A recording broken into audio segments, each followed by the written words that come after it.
Hi, it's Ben from My Cycling Coach. I hope you're doing well and you're having a great day. So I just wanted to do a video this morning as I was speaking to someone on the page yesterday via Messenger, and they were explaining to me how they spent most of last summer just struggling on hill climbs. They were saying how they just really dread any uphill sections or climbs that they had within their particular route of their ride, whether they were going out or by themselves or as part of a club ride. This was the part that they really dreaded most, as they'd often find that other members of the club or their cycling buddies would be always ahead of them on climbs and tend to be always waiting for them at the top of the climb, because they were always just struggling, feeling like their lungs were going to explode, legs burning, and they were saying that this actually almost made them stop cycling altogether, because they were just really struggling to improve and didn't know how to improve. And they were saying, what can they do now to prevent this happening again this coming spring and summer? And I said, well, the best thing you can do is, if the earlier you start in the year, the better. You know, a lot of the time we want to get better for next spring and summer, and we say we're always going to start, but we just keep putting it off later and later. You know, we might say we're going to start in January, which then becomes February, which then becomes March. And I said to this particular person on the page, the earlier you can start, the better.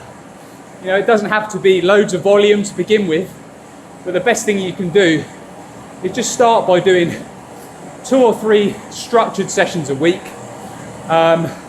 Doesn't have to be anything longer than really an hour in length if you're limited on training time. One of the most time efficient ways to train is with intervals. I did a video on the page yesterday about intervals and gave 2 examples there that you could start with. And I said, you know, the 2-minute in VO2 max zone with 8 minutes recovery between. You may start with, you know, 4 efforts of this with the 8 minutes recovery between, and then just build this as you get closer to spring. The other example I gave was the 5-minute effort interval with 10 minutes recovery between. You know, in that video, as I said, you don't need to be starting by doing intervals with really short recovery periods, because you're just really going to beat yourself up that way and not be able to perform any quality time in those zones. So if you can track power in or outdoors, then fantastic. You may have a setup indoors that allows you to track power.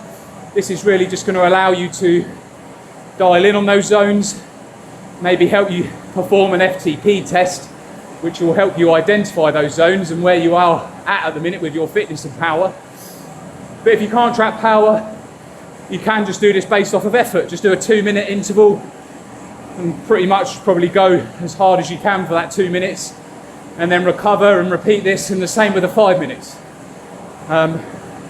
You can also use heart rate to gauge this a little bit as well.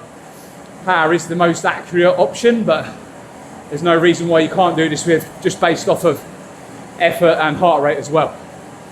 And yeah, I would advise this. Maybe you found the same last summer, or you dread hill climbs yourself, always struggle on climbs.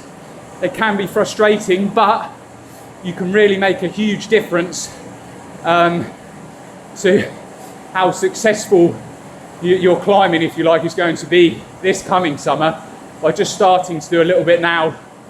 As I say, 2 or 3 interval sessions a week will make a huge difference and completely change that summer on the bike with climbs. And then this is going to help you, you know, on your own rides and routes, be able to maybe tackle some harder routes or get up climbs that you never would have been able to do before. And then, yeah, as part of group rides or club rides, obviously, you've then got, you know, you won't be falling behind as much.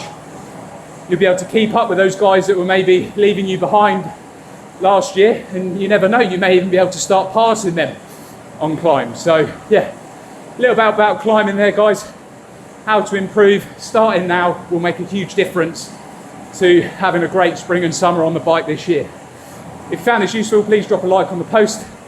Feel free to follow, share, subscribe, And any comments, as always, would love to hear from you. Have a great rest of your day, enjoy your riding, and speak soon.